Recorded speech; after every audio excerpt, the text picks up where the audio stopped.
I've really been enjoying Marvel Rivals lately. This game has the most important factor with any piece of media: heart. For those that have been living under a rock, Marvel Rivals is the hottest, latest, greatest PvP hero action shooter that's taken the world by storm. The game has you and your team face off in 6v6 combat, with 3 roles in the game: strategist, duelist, and vanguard. In layman's terms, the strategists are the healers, the duelists duel and deal damage, and the vanguards are your tanks who anchor for your team. You can tell the developers actually care about their product. Every niche character added, each map that feels lived in, obscure skins, character specific voice lines and interactions, unique movesets that make you feel like you're truly piloting the character. Quite frankly, this game is raw. I'd love to play more of it, but my PC simply cannot handle it. So I figured I'd do the next best thing and draw characters that I want added to the game. I wanted to match the style as closely as possible, finding the trends and motifs that are synonymous with their character portraits. I'm not thinking up movesets for them or anything. Those possibilities are up for you and your imagination. So without further ado, let's hero up. So I initially set out to do a style study, and here's some of the things that I noticed. They have distinct silhouettes. This is the mark of a good character design, as you don't want to confuse two characters for one another while you're zipping and zooming and flying around the map. Another thing is the bright rim lights that are usually, but not always, on the left side. The characters also have contrast that draws your eyes to the important bits. As for the proportions of the models, while there are some exceptions to the rule, each character is about 8 heads tall. They use bright saturated colors, being from the bright section of the color picker, straight out of a comic book. They will have overlapping sketchy line art, some of the lines being added for texture and the illusion of form. Sometimes there'll be random splotchy colors that are very subtle, but a random blob of color can be placed sparingly, but as long as it's the same exact value, it doesn't pop or distract, but it adds some visual interest. With each of the roles specifically, the Vanguard's hand and feet are usually big as hell. They're all 8 heads tall, and they'll have smaller heads because it looks more heroic.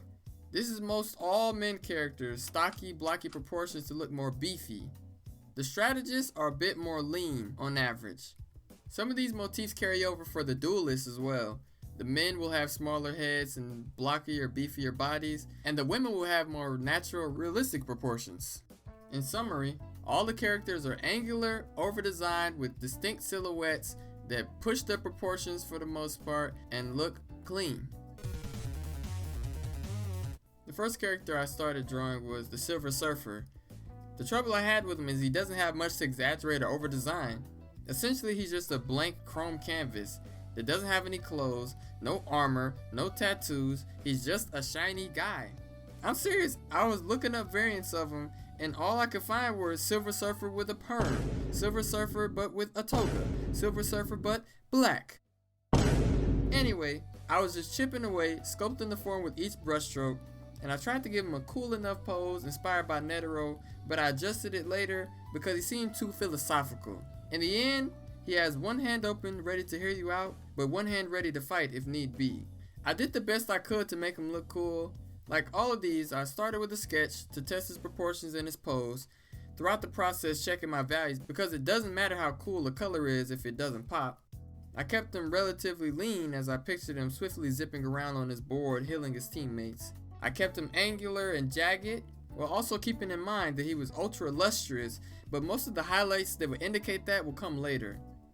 After most of the painting was done, that's when I went over with the outlines, sometimes overlapping them, other times not, just having fun with it.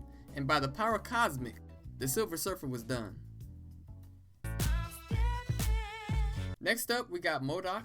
I pictured him being a duelist, and he ended up being the most fun to paint even though he's just a floating head. The process for rendering all of these was the same. First sketch the figure and the pose, next the layer for the flats, this way I could make masks and clipping masks, then just going crazy with the gouache brush and the lasso tool on my various layers. I also made mood boards for each character, so I would have references to some of the ways that I could exaggerate while also keeping in mind their most famous attributes. For MODOK, I wanted to keep his complementary color scheme in mind, and most importantly his evil conniving grin. I don't know if he's actually that silly in the comics. My only frame of reference for him was the Superhero Squad show. As a new painter, I must say I was amazed at how much form could be implied with just 2 values. As a finishing touch, using my brightest hue for the highlights to sell the texture, going over with the outlines, those last little bits of detail, and with that, MODOK was done. Lastly on the list, we got your boy Thanos. He obviously has to be a Vanguard. He's just big, brolic, beefy, all of the above. For him, I initially did some test sketches to get a feel for how I would render his armor and clothing. I wanted to combine his comic appearance and his MCU appearance. Referencing my mood board in Google, I eventually settled on a design I was happy with, and then that's when I began sketching and painting away. From there, it was third verse, same as the first. Sketch, flats, and clipping mask away. I wanted him to look menacing and imposing, but not too boring with the pose. This is a design that doesn't have the gauntlet because it would probably be too OP. Maybe he used it for his ult, could use a different stone of his choice each time, I don't know. I made sure he was 8 heads tall, and since he was a male Vanguard, I made his hands and feet larger than his head. His head was also small because, again, he'll just look stronger that way. My problem was it ended up being a little too small, so I fixed it. But then it was also a little too tall, so I gave him a bit of a fade off the top. Anyway, keeping in mind the contrast in the rim light and the ambient light in the environment, so it would add some depth and form to him. Going over with the outlines to really sell those edges and the texture of his clothing and his armor. And with that, the Mad Titan was done. In conclusion, I will say this art style is unique and it is raw. What I learned is that I rendered each with a bit more detail than I normally would for an illustration. This was a fun process overall because this is a style that I admire and I just can't get enough of. I ended up rendering each of these illustrations with more detail than I normally would, and even then I low-key could have added even more panel lines, hinges, seams, and reliefs to really over design it and be true to the art style, making everybody that bit more detailed. Overall, I am proud of the 3 that I finished, and I may just do a follow-up eventually. This was a lot of fun. But for now, I'm going to rest on the Grateful Universe and call it a day. So that's all, folks. Like, share, comment, and subscribe. All that jazz. I'll see y'all later.